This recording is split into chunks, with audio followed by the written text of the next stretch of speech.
శ్రీ మహాగణాధిపతయే నమః. ఓం శివాయ గురవే నమః. బాణాసుర చరిత్రము. వెనక ముందు చూడకుండా వామనుడి కోరిక తీర్చి మహాదాత అనిపించుకున్నాడు బలి. అదిగో ఆ బలి చక్రవర్తి ఔరసపుత్రుడే బాణాసురుడు. అతను కూడా దాతావధాన్యుడు, శివారాధనాపరుడును. కానీ రాక్షసుడు కదా. అందున రాజు జిగీషాపురుడే త్రిలోకాల్ని తన అదుపులోకి తెచ్చుకున్నాడు. ఆ బాణాసురుడికి 1000 చేతులుండేవి. అతను తన 1000 చేతులతోటి తప్పెట్లు తాళాలు మ్రోగిస్తూ తాండవ నృత్యమాడుతూ శివుడిని స్తుతించాడు. శివుడు ప్రసన్నుడై వరం కోరుకోమన్నాడు. తనను తన పరివారాన్ని రక్షించేందుకు గాను తన శోణితపురంలో కొలువై ఉండమని కోరాడు. అనుగ్రహించడమే లక్షణంగా గల అంబికేశుడు అలాగే అన్నాడు. అనడమే ఆలస్యంగా అప్పటికి తనతో ఉన్న ప్రమదాది పరివారితంగా శోణితపురంలో కాపురం పెట్టేశాడు. ఇలా ఉండగా ఒకానొక వసంతవేళ రాజశేఖరుడి మనసు రాగరంజితమైంది. అమ్మవారి అవసరం వచ్చింది. అమ్మవారిని వెంటనే నందికేశుడి ద్వారా కబురు పంపించాడు. ఇన్నాటికి తన భర్త శృంగార విలాసార్థమై తనను ఆహ్వానించాడన్న ఆనందంతో పార్వతీదేవి శోణితపురానికి బయలుదేరింది. ఈ లోపున బాణాసురుడి కూతురు ఉష అనే పిల్ల చెలికెత్తే ఆయన చిత్రలేఖ ప్రోత్సాహం వల్ల తాను పార్వతిలాగా అలంకరించుకొని శివుణ్ణి చేరిపోయింది. అప్పుడు వచ్చింది పార్వతమ్మ. ఉష మనసు గ్రహించింది. కార్తీక శుద్ధ ద్వాదశి నీకు ఉపవాస నియమదినం. ఆ రోజే నిన్ను ఒక పురుషుడు రమించి నీకు భర్త అవుతాడులే అని శాసించి ఆమెను పంపించి వేసింది. శివుడు బాణుడిని అనుగ్రహించుట. ఆ కథ అలా ఉండగా ఒకరోజు బాణుడు శివుణ్ణి సమీపించి ఆయనను సంతుష్టుని చేసి, తండ్రి, పర్వతాభాలైన సహస్ర బాహువులను ప్రసాదించావు గాని వీటి యొక్క బలాన్ని సార్థకపరచుకోవడానికి తగిన ప్రత్యర్థిని ఇవ్వలేదు నువ్వు. కాబట్టి నా చేతులతోటి ఏకకాలంలో యుద్ధం చేయడానికి సరిపడేంత ప్రత్యర్థిని ఎవరైనా చూపించు అని అడిగాడు. అందుకు శివుడు కినిసి, నీకు గర్వం పెరిగింది బాణాసుర. మానవ శిరంగల నీ మయూర ధ్వజం గాలి లేకుండా పడిపోయినాడు. ఘోర యుద్ధం రాబోతోందని తెలుసుకో. ఆ యుద్ధంలో నా ప్రియభక్తుడే నీ పర్వతాభాలైన 1000 చేతుల్ని కట్టెల కింద కొట్టేస్తాడు. నీ భుజ మద మణగడానికి ఆ వేళకు నిరీక్షించు అన్నాడు. చిత్తం అని వెళ్ళిపోయాడు బాణాసురుడు. శివుడు చెప్పినట్లే ఓ శుభముహూర్తాన ఏమాత్రము గాలిపాటు లేకుండా ఆ మయూరపు ధ్వజం నేలపడిపోయింది. తన బాహుమదం అణుచుకునే సమయం చేరువైందని బాణాసురుడు చాలా ఆనందపడిపోయాడు.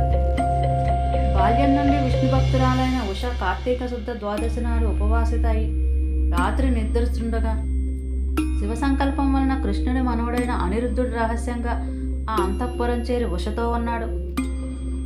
ఉష అతని సుఖానికి మురిసిపోయింది. కానీ పెళ్లి కాకుండానే ఇలా జరిగిపోయింది కదా అని బాధపడింది. తనకు అత్యంత ఆప్తురాలైన చిత్రలేఖకు ఈ విషయం చెప్పుకుంది. వెంటనే చిత్రలేఖ దేశ రాకుమారుల చిత్రపటాలు తెప్పించి చూపించగా వారిలో యాదవ వంశానికి చెందినవాడు శ్రీకృష్ణుడు పౌత్రుడు అయిన అనిరుద్ధుడు చిత్రం చూసి తనను రపించింది అతనేనని గుర్తించింది. చిత్రలేఖకు తెలిపింది. యోగశక్తి గల చిత్రలేఖ ఆ రాత్రికి రాత్రే అనిరుద్ధుడిని అపహరించి తెచ్చి ఉష యొక్క శయ్యాగారంలో ఉంచింది. ఉష చేసిన పరిచర్యలతో మేలుకున్న అనిరుద్ధుడు ఆమె అందాలకు ముగ్ధుడై స్వేచ్ఛగా ఆమెతో క్రీడలాడసాగాడు. అది గమనించిన దౌవారికులు బాణుడికి విన్నవించారు. బాణుడు 10,000 సేనలతో వచ్చి ఉష యొక్క అంతఃపురాన్ని చుట్టుముట్టాడు. అనిరుద్ధుడిని చంపేయాలనుకున్నాడు. కానీ అనిరుద్ధుడు తిరగబడి బాణుడితో వచ్చిన 10,000 సైన్యాన్ని మట్టిగర్పించాడు. ఆశ్చర్యపడ్డ బాణాసురుడు మాయాయుద్ధాన్ని అవలంబించి అనిరుద్ధుడిని నాగాపాసంలో బంధించాడు. బంధితుడైన అనిరుద్ధుడిని వధించబోయాడు.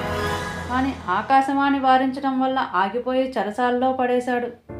దుర్భరమైన నాగపాశాల దంష్ట్రాఘాతాలకు తట్టుకోలేని అనిరుద్ధుడు మనసున అమ్మవారిపైకి మళ్లించాడు.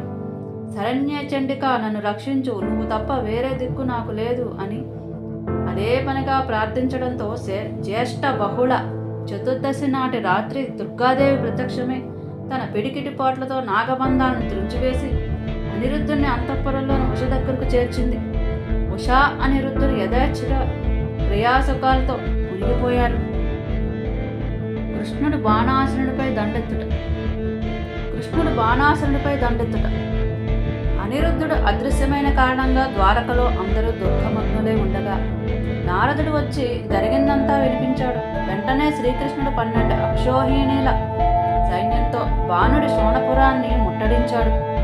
బాణాసురుడు కూడా యుద్ధానికి సిద్ధమయ్యాడు. బాణాసురుడి సర్వస్వాన్ని పరిరక్షించడానికి కోసమే అక్కడ కొలువై ఉన్న శివుడు కూడా యుద్ధానికి సిద్ధమయ్యాడు.